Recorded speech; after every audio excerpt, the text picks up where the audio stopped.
Welcome. We have been waiting for you to tune in to hear tales of Prince Edward Island, a place of history and some mystery. You may be surprised by the true stories that have been unearthed and brought to life by our radio dramas. We invite you to settle into a comfortable chair and let the voices and sounds trigger your imagination as you hear the following dramatic story.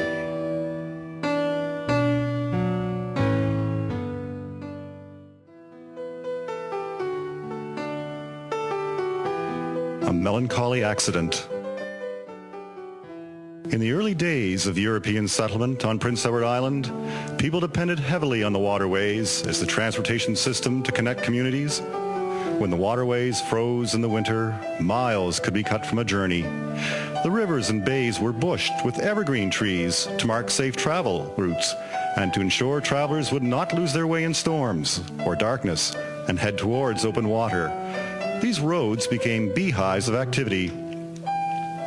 It was January of 1855, and the young people of the Robbins family of Bedeck, just across the bay from Green Shore, later to be known as Summerside, were anxiously awaiting the arrival of their friend, Eliza Johnston of Margate, whose parents had agreed she could visit for a few days. Thomas, Mary, come quickly! Eliza has finally arrived. Get the door! Quick, come in out of the cold. We're so glad to see you. Yes, it's wonderful, Eliza, that you could come from Margate to spend a few days with us here in Bedeck. We have so many things planned for our time together. Father says if the weather is good tomorrow, Thomas may take us to Green Shores to visit with Mr. Proctor. That is wonderful news. It'll be so good to see him again. It's such an easy trip in the winter with the harbor frozen over. We'll be there in no time. Won't Mr. Proctor be surprised to see us? The day of the planned visit dawned crisp and clear, with only a light wind sweeping about the Robbins home in Bedeck. Thomas harnessed the young mare and hitched her to the sleigh. Good girl. You're such a fast little mare. Thomas was an experienced driver and easily navigated the bushed road across the Bedeck Bay. They were in the village of Green Shore in good time, having enjoyed each other's company on the way. The visit with Mr. Proctor was especially pleasurable, and for that reason the young people tarried too long. It was 8 in the evening before they began the homeward journey. Being in high spirits, they felt no concern at all for the fact that it was snowing lightly as Thomas directed the little mare into the flood ice and out into the frozen harbor. The road was still clearly marked by the many travelers who had passed that way. But as they moved away from land, the conditions quickly changed. Thomas, the wind is whipping up the snow. I can't see with it swirling about our heads. Will the mare be okay? She seems uncertain. I'd best get out and walk with her to keep her calm. But I thought a horse could always find its way in a storm. She will. She's so young and not used to the weather. She'll be fine with Thomas at her head.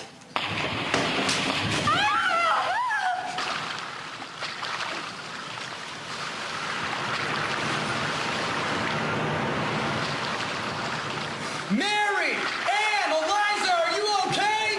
Answer me! Answer me! Yes! What happened? We strayed out into the open harbor.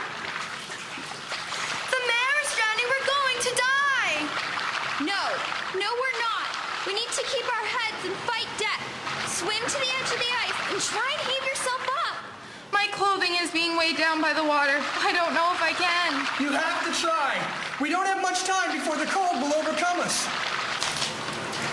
The ice just keeps breaking away. My fingers are numb with cold. If only I could get my skirt and petticoat off. The weight is too much for me to drag myself up. Keep trying. Don't stop trying. I made it! Mary! Quick! Give me your hand! Now you, Anne! Eliza, make your way towards me while I pull Anne out! Eliza, you need to come closer so I can reach you! I'm too tired. Eliza, reach for my hand! Eliza, give me your hand! Fight, Eliza, fight! Too cold to fight. No, Eliza, no! The young people had been in the frigid water of the deck bay for half an hour. Now 3 of them lay on the cold ice, their wet clothing quickly freezing to their bodies, the wind and the snow whipping round them, but the instinct for survival was still present. No one will ever find us. Unless we get out of here. We have to try and find our way back to land. But we don't know which way to go. I can faintly see our tracks. We have to follow them back and pray we're not too far off course. But Eliza... We can't help her now. Come on.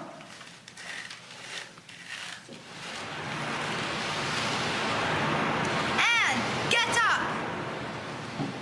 I want to sleep. Just let me sleep for a little while, and then I'll go on.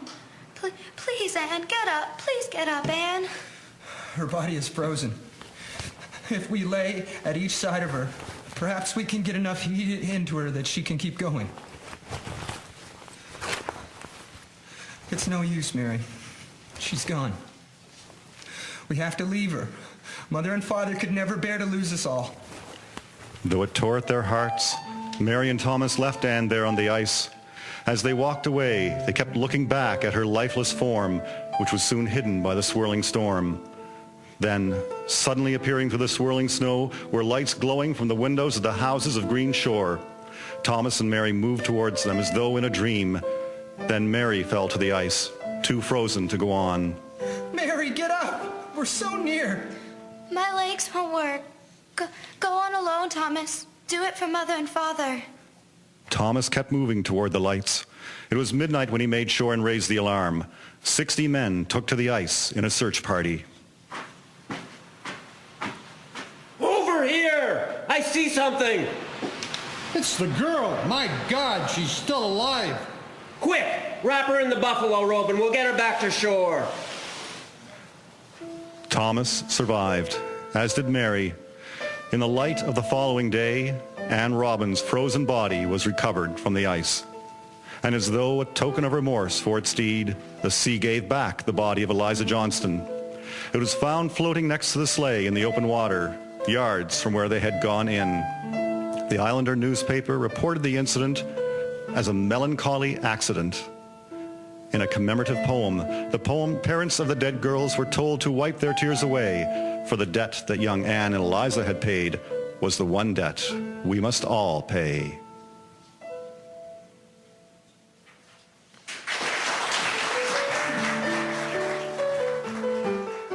The narrator was Stuart Smith.